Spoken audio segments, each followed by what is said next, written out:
Buongiorno, Bologna. That is all my Italian. Thank you very much. Thank you to. Thank you to Pedro Pascal. Oh, sorry, Ivan, for having us. Okay, we're from Climax Studios in England. We're going to give you 4 talks. I apologise.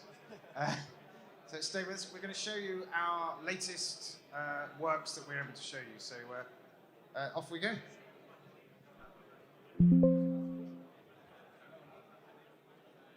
Almost.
Okay.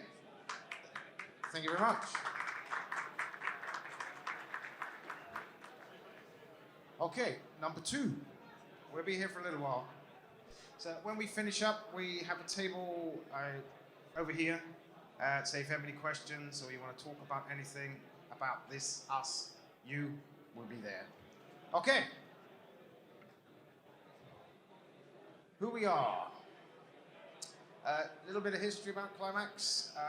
Climax was founded actually now 37 years ago. We are located in the coastal city of Portsmouth in the southern part of the UK. We have an extensive history in developing all kinds of games across all kinds of formats, genres, delivering entire games through to co-dev, tech, problem solving, and we've won many awards along the way. Most recently, we won 2 BAFTAs for Return on PS5. Thank you very much. Thank you very much. Hurrah! We continue to be involved in new tech such as AR, VR. We currently have 5 AAA console PC projects currently in development at Studio, as well as some rather exciting next-gen projects. We have recently joined Keyword Studios, who have 70 plus studios around the world, all leaders in their own fields of expertise, from game development, in translation, quality assurance, etc. They are located across 5 continents, 23 countries, and there are 14,000 of us at the moment. So, very important to Climax. Here you can see our studio at the top. Over half our studios are from overseas. We have developers literally all over the world. Belgium, Italy, the Netherlands, Finland, Australia, New Zealand, China, Thailand, Malaysia. We have people working remotely in all these countries as well as in the studio. Our focus is on skill set, and we work very, very hard to ensure that our teams are balanced and representative of a wide range of backgrounds and experiences. 20%, actually it's gone up now, it's 23% of our workforce are female. 2 of our female employees are lead artists and 2 are lead engineers. We are avid supporters of Women in Games and games charity based in the UK called Special Effect. So, the good stuff, our games. During the past 37 years, we've developed well over 100 games on pretty much every platform you can possibly think of. We have worked with some of the world's foremost publishers on some incredible titles, including new launch hardware. These include Silent Hill: Shattered Memories. We did 3 Assassin's Creed games: China, Russia, India. Yes. Adventure Time, Dragons, Dawn of New Riders. More recently, Crackdown 3, Age of Empires, and of course the BAFTA award-winning Returnal. Hurrah! So where we are. Okay, this little map gives you a little bit of detail. Get that in your mind, where we are. So we're in a place called Gunwolf Keys. This is pretty much a view from my desk. It's a waterfront city. In the distance, you can see the Isle of Wight. Past the Isle of Wight is France. It's a unique, vibrant leisure destination. It's full of high-end shops. We have a big cinema, a bowling alley, a casino. Most importantly, lots of bars. Lots of bars. Yes, some rockabilly music. The studio here, we have 12,000 square feet. It is literally state-of-the-art. Open plan studios. Everyone has an incredible sea view. And we are currently at 172. I think so, yeah. We are hiring. We are looking to hire another 50 developers by Christmas. So if that's something that interests you, coming to the UK or working remotely from Italy, we can talk about that. We have a keyword studio in Milan and also in Rome. What we can offer you. We have been an independent studio for 35 years. That means we're not tied to any one publisher. It also means we are not tied to one platform, one genre, or most importantly, any one kind of tech. What does it mean to you? It means that in your first years as a Climaxian or a Keywordian, you will have worked on a number of high-end AAA titles. So imagine, first game, you come out of university, your first project is Returnal, or Age of Empires, or Assassin's Creed. Fantastic. And in addition to lots of money, we offer you private healthcare, dental care, lots of holidays, flexible working hours, pension, share options, life insurance, and you can even get a free bicycle. We have bean-to-cup coffee machines because we have quite a few Italians in the studio. It's very important, the coffee, we understand. Fresh fruit, healthy snacks. You get a free breakfast. Some very unhealthy snacks also. We have board nights, game nights, five-a-side football nights, dangerous to the older members of staff, charity fundraisers, bake-offs, and you can even bring your dog to work. No cats. We also give you a discount card, which you can use upon all the stores you can see around here. Subsidized gym membership. We have internships, graduate roles, code, art, design. These are available at flexible times around the years, 4 months, 6 months, 12 months. Obviously, we had a horrible thing in England happen called Brexit. Yes. But we hold an A-rated sponsorship license, so we can get you a visa to come and work in the UK. It's very simple and very easy. Alongside this, we'll give you a relocation assistance program. We've been doing it for years. We are very good.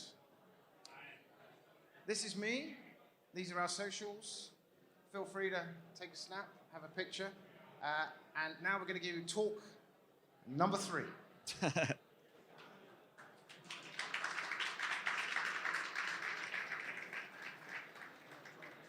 Yeah, if you're happy to jump in.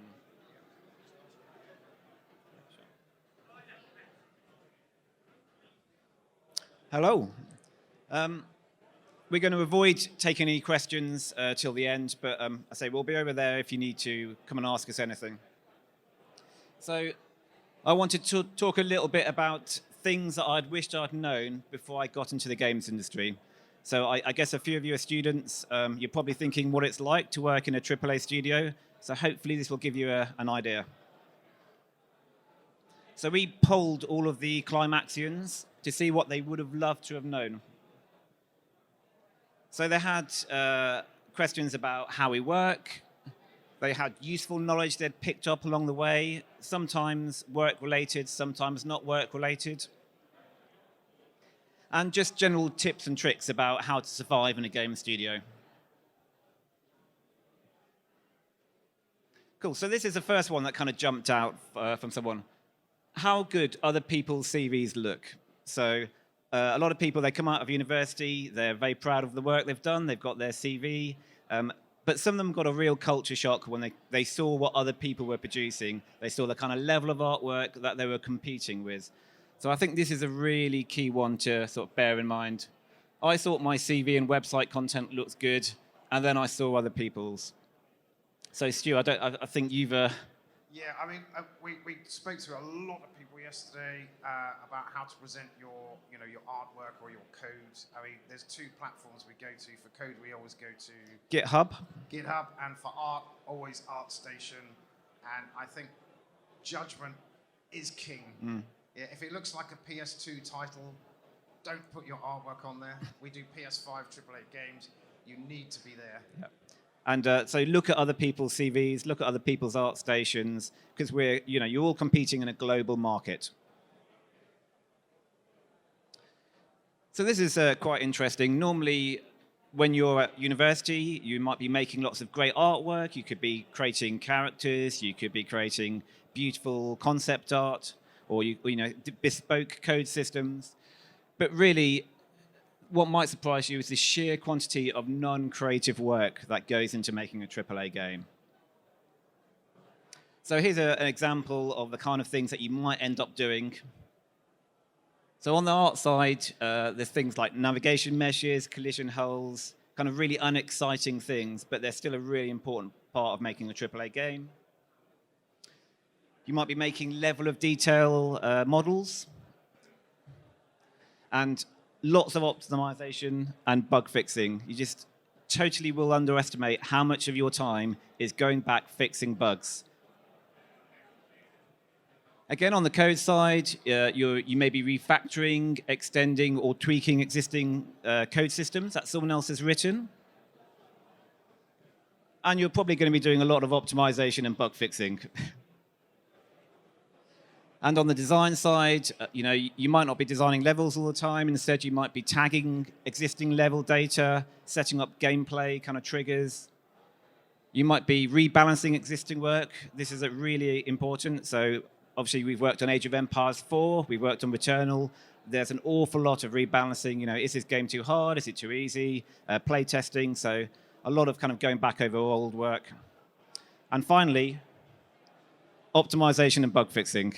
I cannot overestimate, you cannot underestimate how much of that goes on.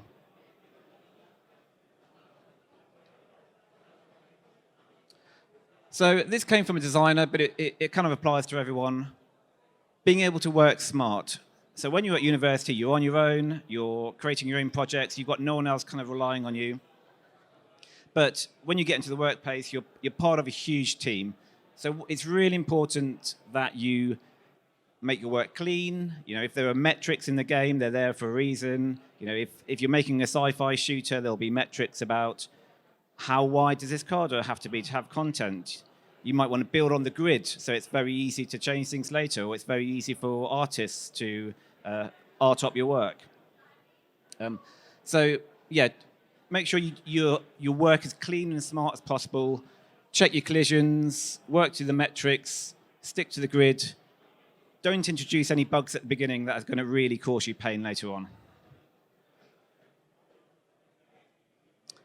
This one came from a coder.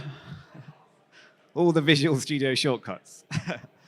So I'm just going to go through 3 of them that were brought up, but literally you speak to any coder, they've got their own little tips and tricks for working for Visual Studio.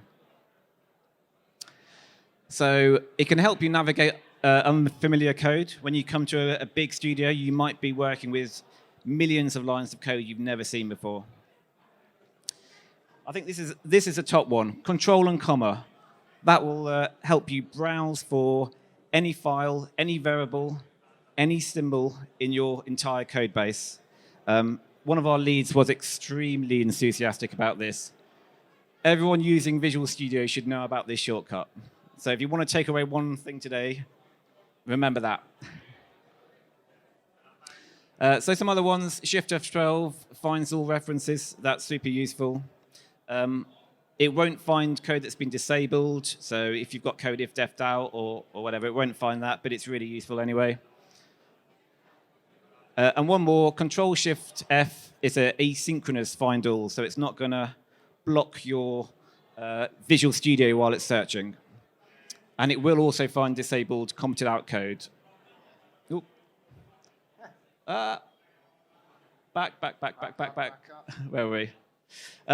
One thing I will say about this is it also applies to every other discipline. So if you're an artist and you're using Blender or Maya or whatever, learn all the shortcuts, learn all the tools. It's really going to help you when you get into a job. Cool. So this one is really nice. We're all nerds. Almost everyone in the games industry is some kind of nerd. So a lot of people, maybe they're a little bit nervous when they're thinking about getting to a job. Maybe they've grown up being a little bit of a nerd, a little bit of an outsider. They like playing games, they like playing D&D, and they're a bit worried about what it's like to go into the real world. And then they get into the game studio, and oh my God, we're all like that, okay? We're all the same. We're all the same. So it's a really nice family thing, and hopefully that makes you a little bit less worried about possibly what it's like in the real world.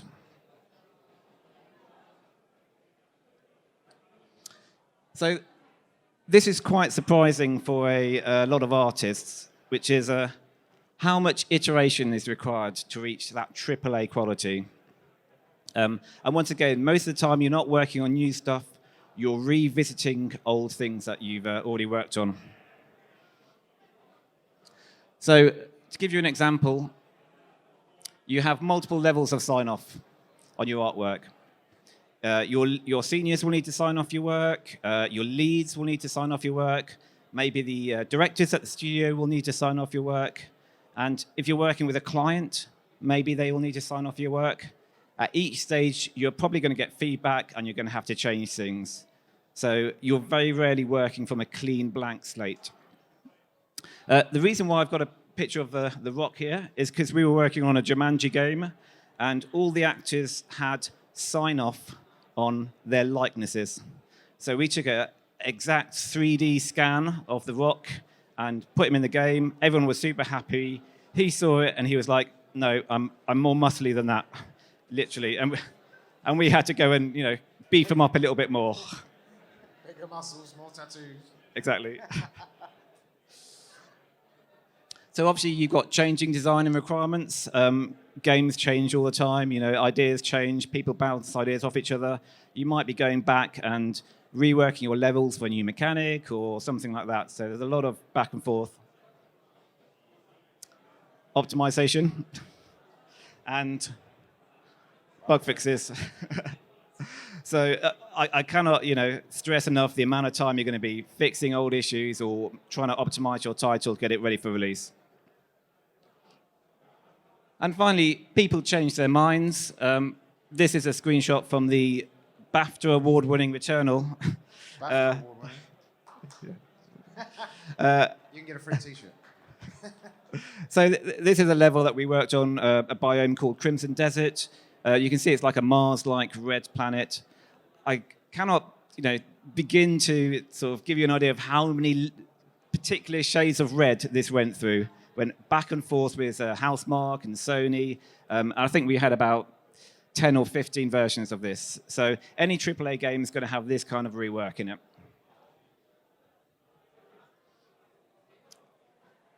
This also came from a coder, but it again applies to any discipline. He just wrote down console shenanigans. So I'm going to try and extrapolate a little bit what he meant on this. So normally when you're working on your own, you're working on PC, it's really easy. You've got your editor, you've got your tools, you're playing the game on the same device, you're editing it, so you can debug it easily, it's really quick. And then you get to a PlayStation 5 or Xbox, and you've got these extra steps you have to jump through to get your title on the target platform. So you may have a half an hour build process, maybe an hour. I think in the worst case, we had a build process that took like half a day. So the actual iteration can be really, really difficult. Oh, there you go. Getting your builds on console. Debugging is another thing that's really difficult on console. So obviously, you're not on the exact machine. You're working over a remote link, and it can really slow things down. You have different tools on console. So Sony and Microsoft may make their own bespoke tools. You've got to learn. And you have custom profiling tools. So these are things like Pix and Razor. These can be excellent. So Razor is one of the best tools that a programmer can ever use. It just totally dissects how a PlayStation is running. It's really brilliant, but it's very hard to learn. And obviously, you've got a load of extra console work. You've got console APIs, which are quite often changing. You've got console-specific hardware and stuff like PlayStation Play Go. So there's extra stuff you need to do. And obviously, PlayStation and networking and Xbox Live. And all the other stuff you need to do, TRCs, checklists, that kind of stuff. So this is kind of touching on another point I brought up earlier. Be accountable for your work. So you're working as part of a big team. You've got to be quite proactive. You've got to chase up work. Don't just sit there waiting for other stuff to happen for you. You're part of a big team, so you have to kind of be a bit proactive. And this can be really hard, particularly if you're new to the industry. But you've got to learn how to, push yourself and push other people forward. Again, similar, take the initiative. Taking the initiative is really highly valued. Prototype ideas, create designs, mock-ups, show off your ideas. Be a loud voice in the studio and show yourself off to the best.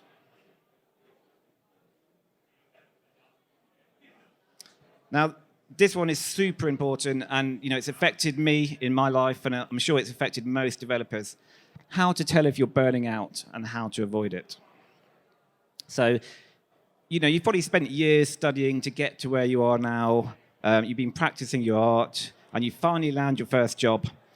And then you get there, and deadlines are really tough. The work's really difficult. You're probably going to feel quite out of your depth, and maybe you've got a little bit of imposter syndrome. So you lose sight about what's important in life. You just kind of throw yourself in the work, and it takes you over. So I guess the first thing to do is to kind of understand your stress levels, actually recognize that you're reaching that point where you're just about to burn out. So yeah, you need to identify if you're getting overwhelmed, know how that feels. It's going to be different for every person, but just learn to listen to your body. You've got to learn to switch off. So every person I've met, every programmer, for instance, has got some sort of creative outlet. Maybe they play music, maybe they do photography or something like that. So find things to enjoy that aren't part of your work. So leave your work at work, go home and leave your work. If you're working remotely from maybe a home office, this is really difficult. So very tough. I will add, we do have a mental health team at Climax. So if you're having a hard time, there's people you can go and talk to. You can take time off for yourself. But I know it sounds crazy, but if you're making games, maybe it's not best to go home and play games.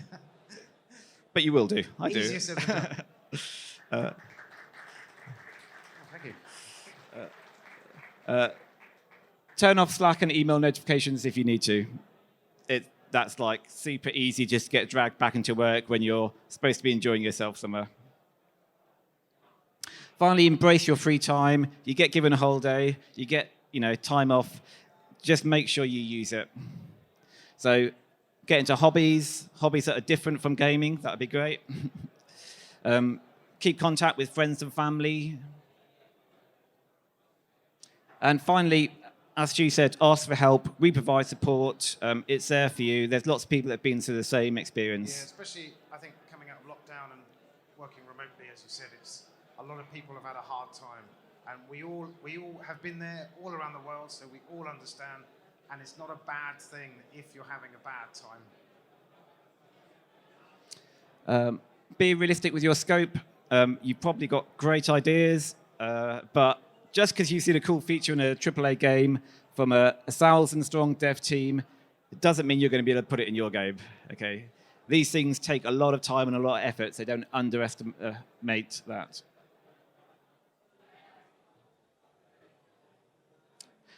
So we had absolutely loads of comments, which were stuff like, getting things working quickly is a very good tactic.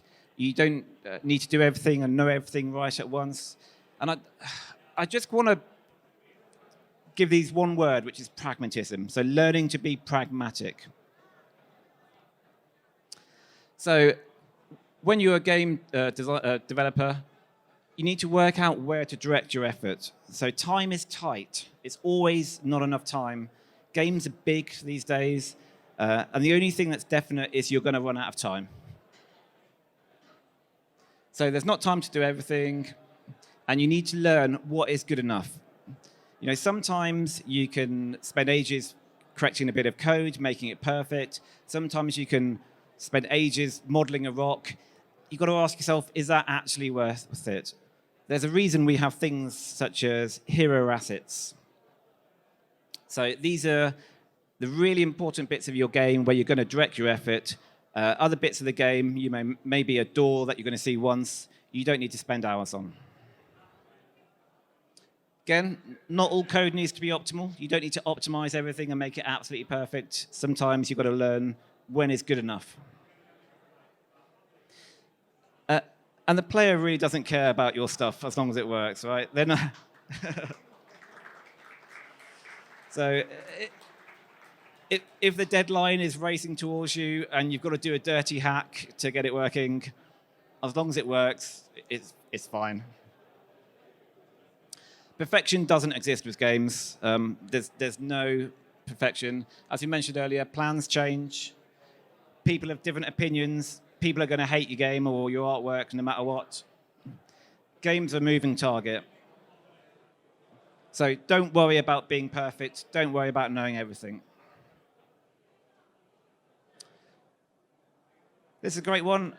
How bad games are until they're finished. So I think there was the GTA leak earlier?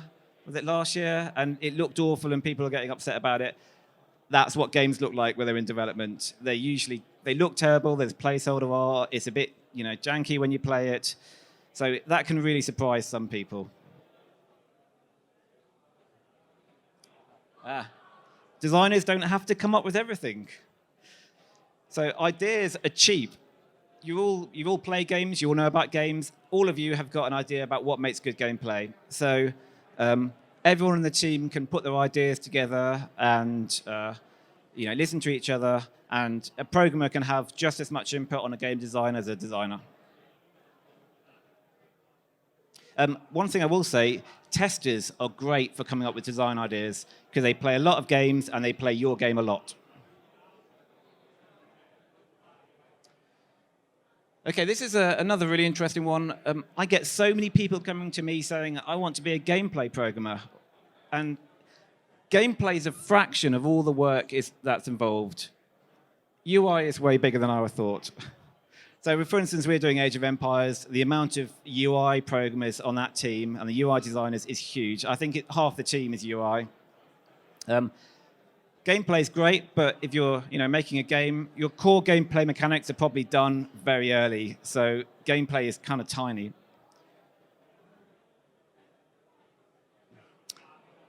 I kind of mentioned it earlier, but testers, QA, they can be your best friend. They know your game better than anyone. They know how it's supposed to work. They know how it's working right now. And listen to them when they tell you something's fun or something's frustrating or something's broken.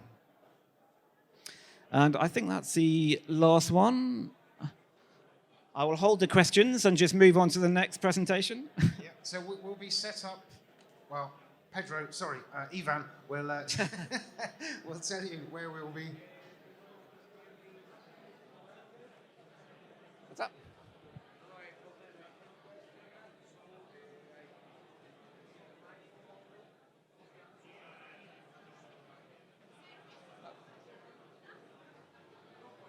No questions. Yeah, Yep. for sure.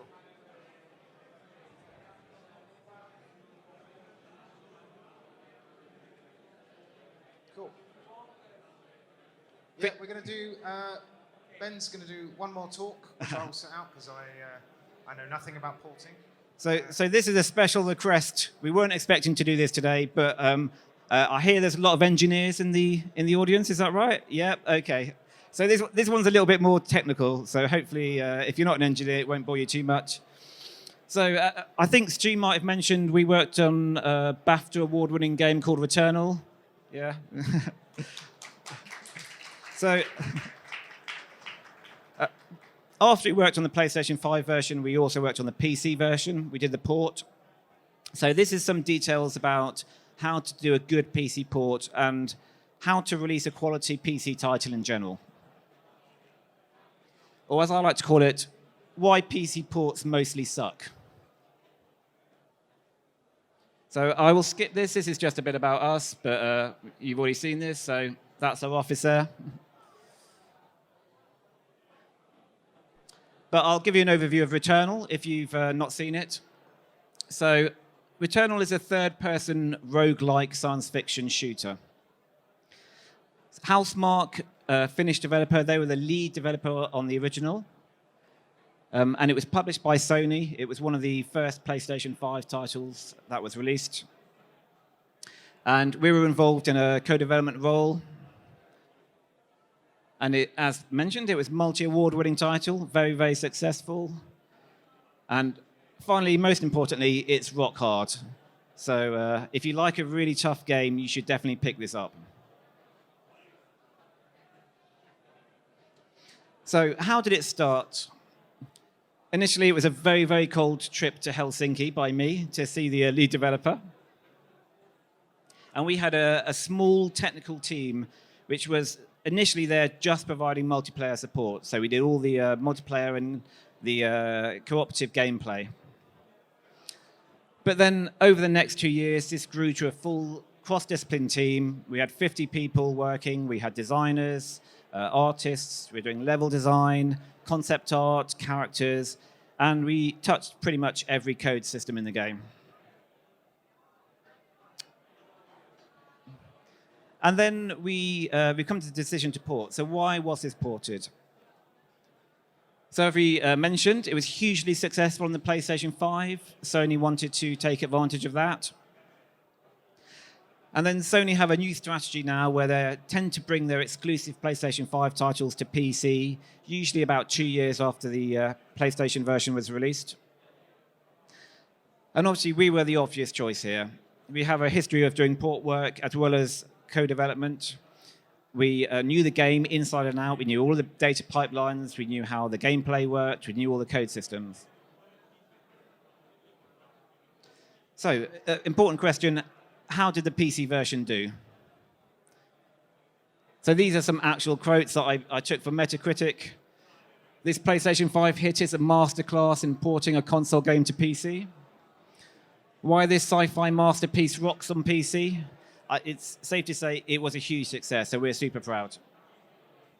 But, I mean, does anyone here like to play PC games? Yeah, a few of you? You probably know this isn't always the case.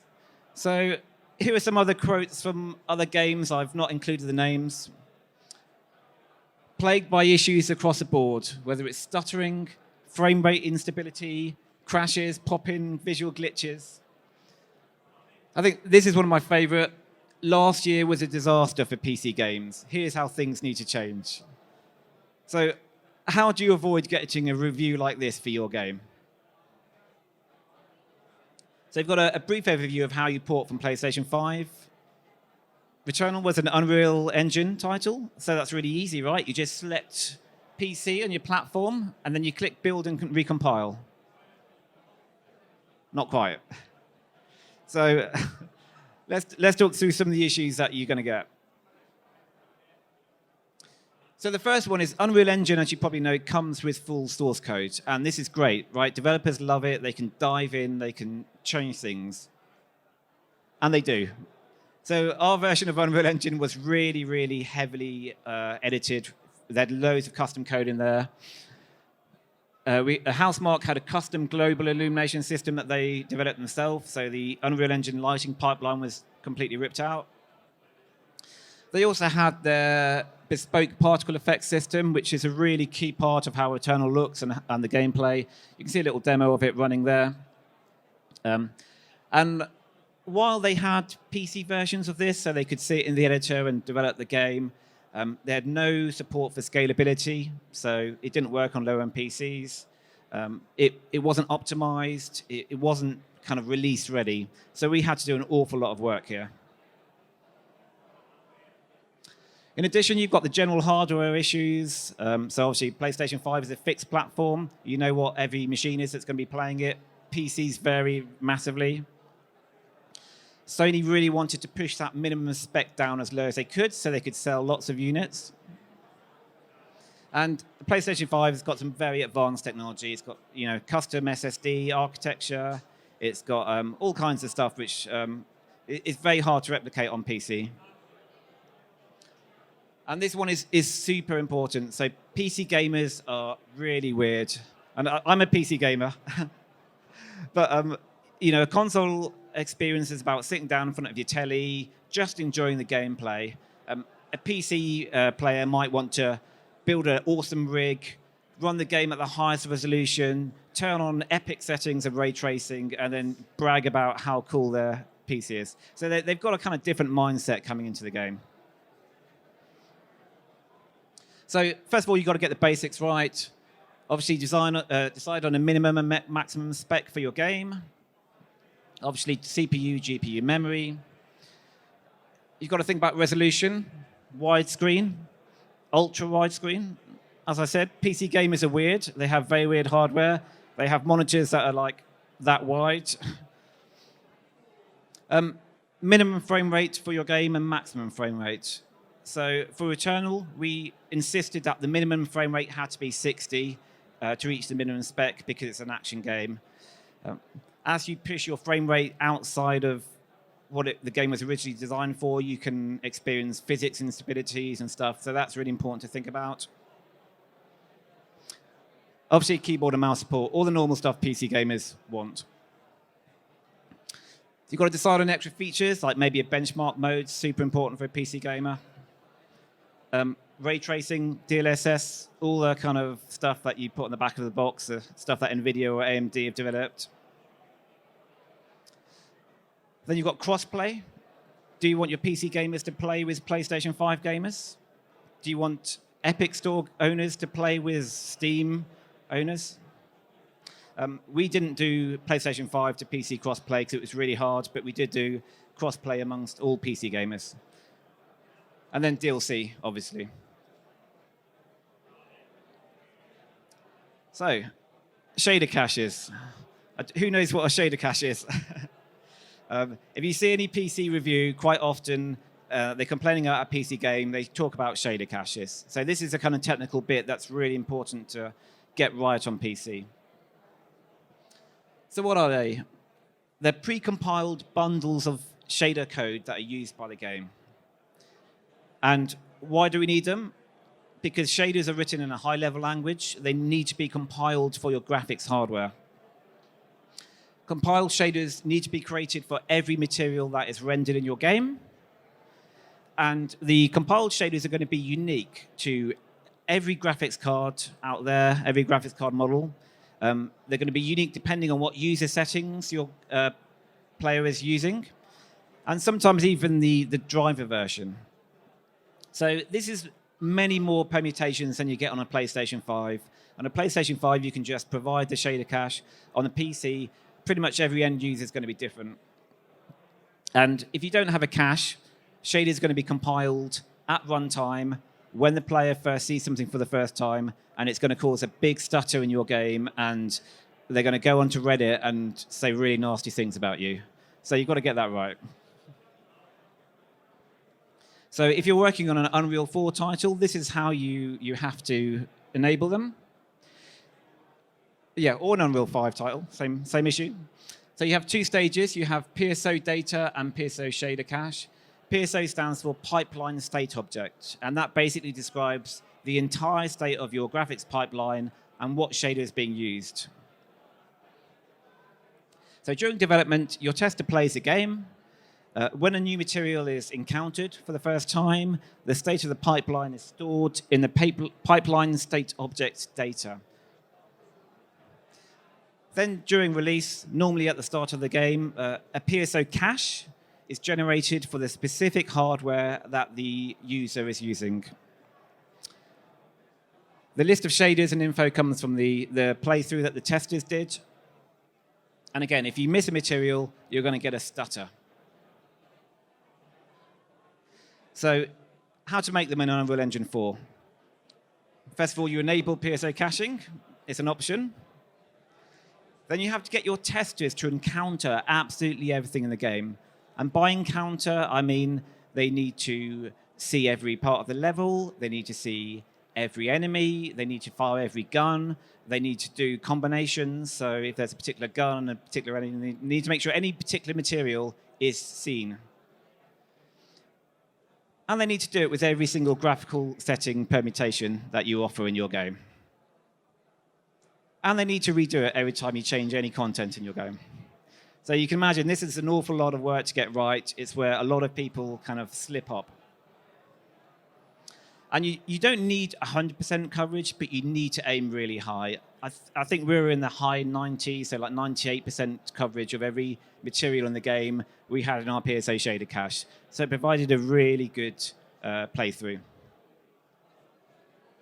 And it probably goes without saying, but if you're making a procedurally generated content game, let's say like a roguelike sci-fi shooter, it's going to be really hard because every playthrough is going to be different. You need to play it a lot of times to see everything. So it's not all about shader cache, despite what the reviewers and the Reddit posters say. There are loads of other things that can cause little stutters in a PC game. So here's a brief example of how better hardware can result in a worse experience for a player. Here's a little frame graph here. So you can see the game is running at 60 frames a second. Loads of time. The GPU's not stressed at all. The CPU's got loads of time at the end of the frame.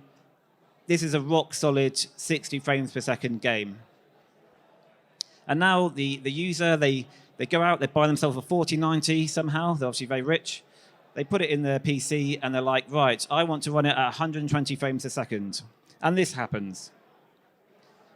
So the GPU is still fine. It's finishing in time. But all that extra CPU work is now just going over the end of the frame. And this is going to result in a dropped frame. It's going to be a little stutter, and he's going to get really angry. He's not going to blame you. He's not going to blame his rig. He's going to blame you, and he's going to complain about it online.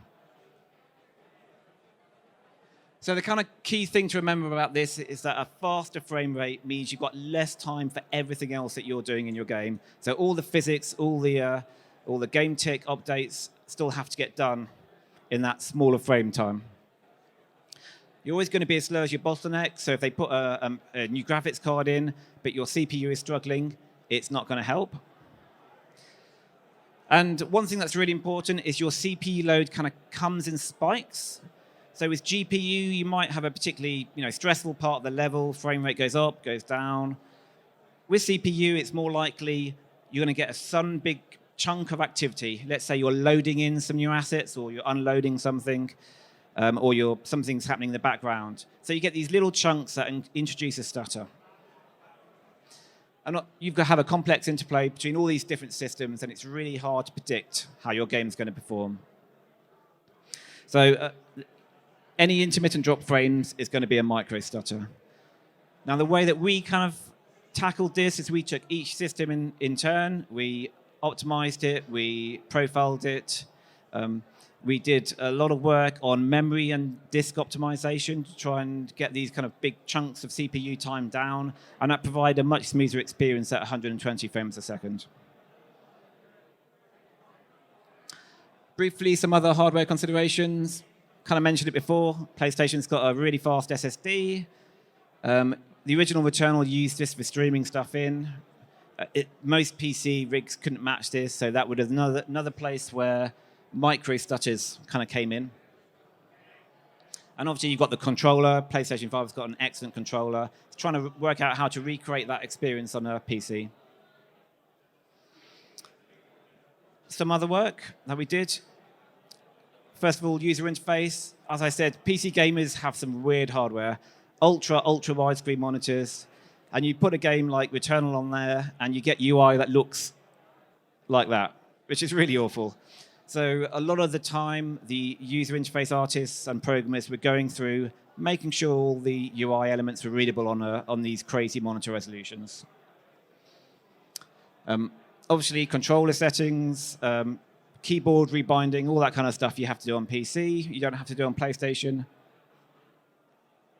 And lots of graphical settings screens, because that's what PC gamers expect. So also I mentioned earlier, you've got stuff like DLSS, Reflex, VSR, AMD FSR, all these kind of cool bits of tech that the graphics card manufacturers make for you. This is kind of really cool, and it's definitely worth looking into, because the work's done for you. The cards are super powerful, and they can offer a massive performance and quality improvement to your game. Particularly stuff like DLSS, it can really, really help your game look amazing. But libraries don't often work out of the box. You normally have to do a bit of work yourself. They're usually created for a specific version of Unreal Engine, for instance, and that's usually 0.5 of a version after the one you're using. So you might have to backport the code to your version. They usually introduce lots of visual issues when you turn them on, and quite often render crashes as well. So when NVIDIA or AMD is working on this tech, they're doing it in their labs, but they're not making games themselves. So they often don't know what happens when you turn it on in your game. So there's usually a lot of back and forth and a lot of bug fixing going on.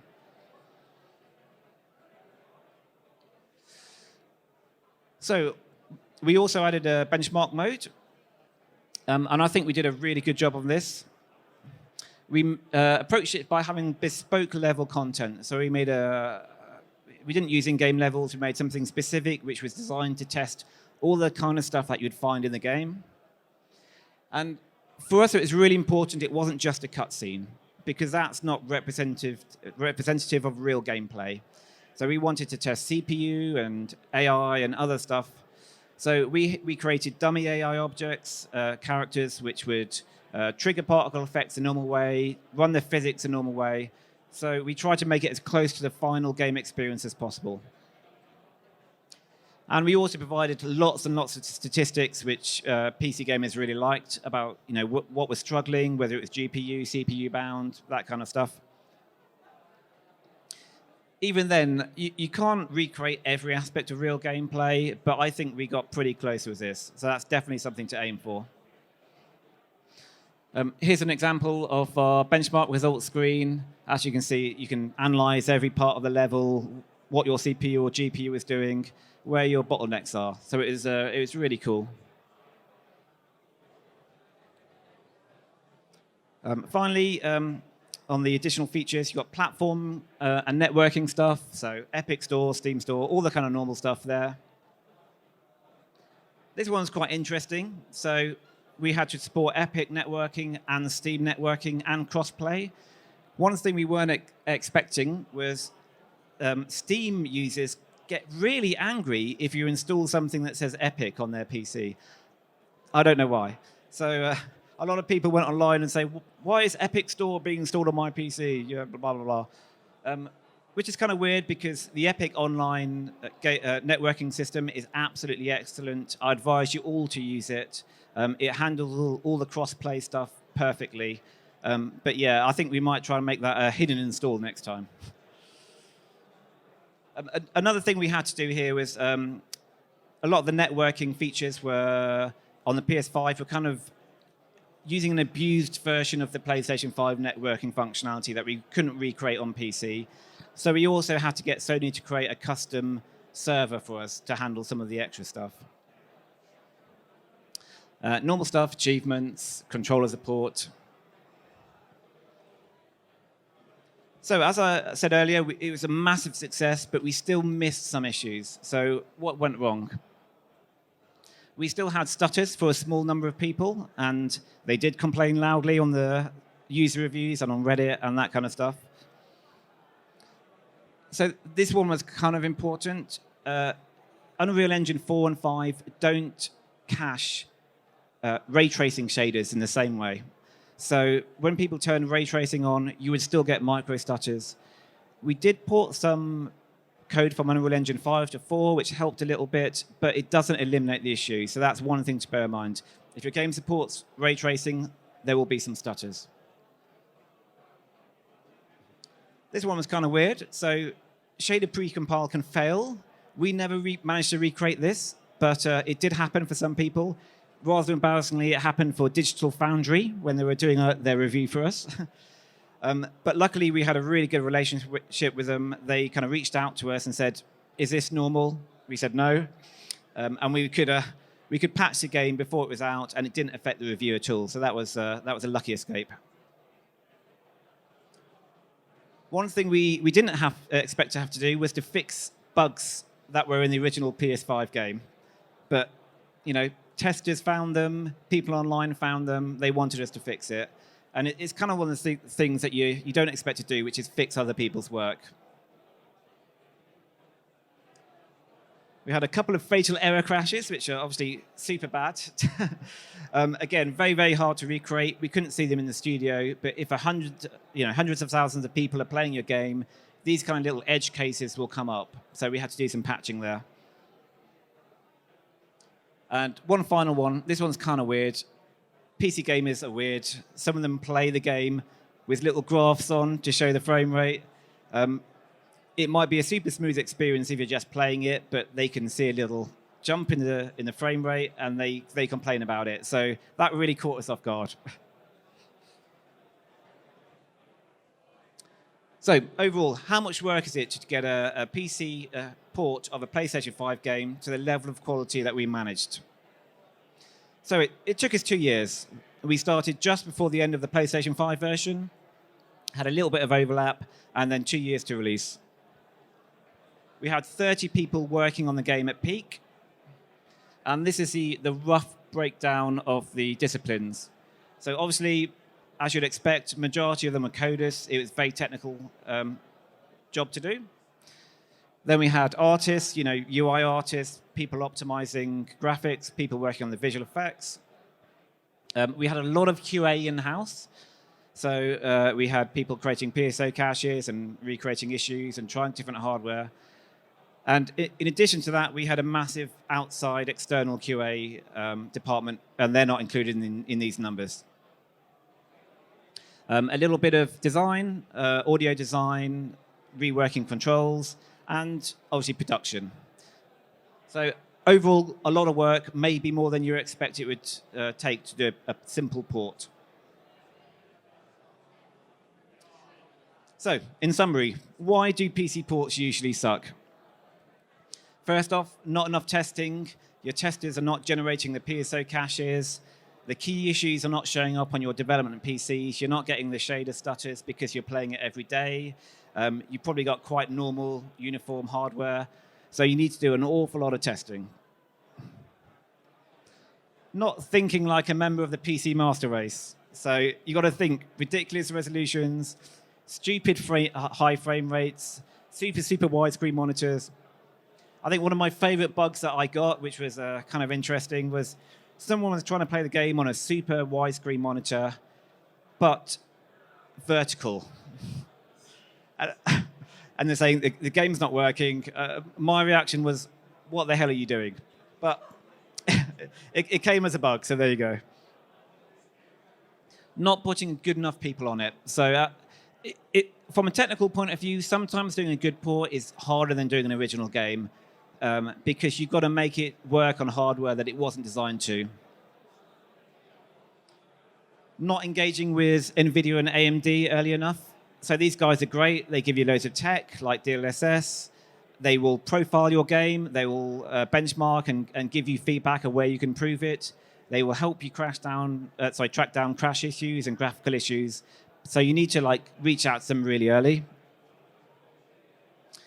Again, not engaging with reviewers early enough. So that really saved us when people like Digital Foundry or other reviewers could reach out and say, we found this issue. Is it something that needs to be fixed before release?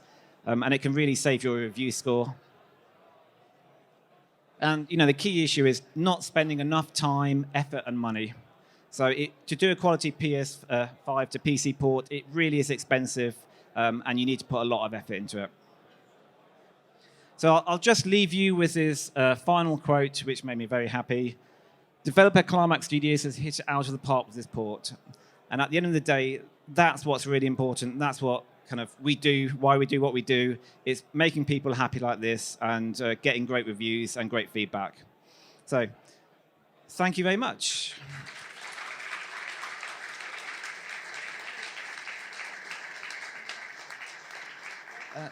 Yep. Sorry? Oh, no worries, no worries. Have we got time to take questions now, or shall we? Yeah. Okay. Yeah.